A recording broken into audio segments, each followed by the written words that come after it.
ಕುರ್ಚಿ ಕಿತ್ತಾಟದಲ್ಲಿ ಆಡಳಿತ ಮರೆತಿದ್ದಾರೆ ಎಂದು ಕಾರಜೋಳ ತೀವ್ರ ವಾಗ್ದಾಳಿ ನಡೆಸಿದರು.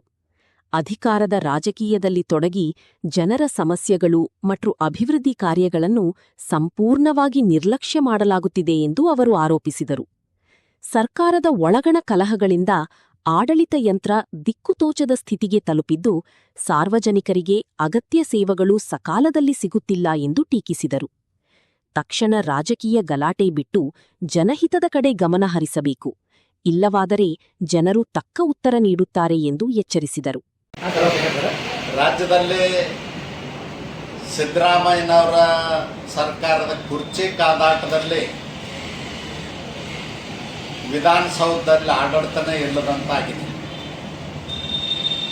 4ನೇ ತಾರೀಕೇನು 5 ರಾಜ್ಯಗಳ ಚುನಾವಣೆ ಫಲಿತಾಂಶ ಬರ್ತದ, ಅಂದೇನು ಬಾಗಲಕೋಟೆಯ ಫಲಿತಾಂಶ ಮತ್ತು ದಾವಣಗೆರೆ ಫಲಿತಾಂಶ ಬರ್ತದ. ಅದರ ಜೊತೆಯಲ್ಲಿ ಸಿದ್ದರಾಮಯ್ಯನವರ ಕುರ್ಚಿಯ ಫಲಿತಾಂಶ ಕೂಡ ಪ್ರಕಟವಾಗಲಿದೆ. ಇಂದಿನ ಮಾಹಿತಿಯ ಪ್ರಕಾರ ಸಿದ್ದರಾಮಯ್ಯನವರು 15 ದಿವಸದ ಸರ್ದಾರ್, 15 ದಿನಕ ಸುಲ್ತಾನ್.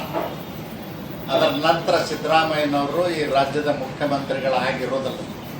ಡಿ.ಕೆ. ಶಿವಕುಮಾರ್ ಅವರು ಈಗಾಗಲೇ ಶಾಲ್ ಹೊತ್ತುಕೊಂಡು ತಯಾರಾಗಿ ಕೂತಾರೆ. ಅದಕ್ಕಾಗಿ ಸಿದ್ದರಾಮಯ್ಯನವರು ಅವರ ಹಿಂಬಾಲಿಕರು ಹೈಕಮಾಂಡಿಗೆ ಹೋಗಿ 40 ಜನ ಈಗಾಗಲೇ ಸಿದ್ದರಾಮಯ್ಯನವ್ರ ಪರವಾಗಿ ಲಾಬಿ ಮಾಡಿದ್ದಾರೆ. ಉಳಿದಂತೆ ಎಲ್ಲರೂ ಕೂಡ ಡಿ.ಕೆ. ಶಿವಕುಮಾರ್ ಅವ್ರ ಪರವಾಗಿ ಒಂದು 50 ಜನ ಲಾಬಿ ಮಾಡ್ತಾ ಇದ್ದಾರೆ. ಹೀಗೆ ಕುರ್ಚಿ ಕಾದ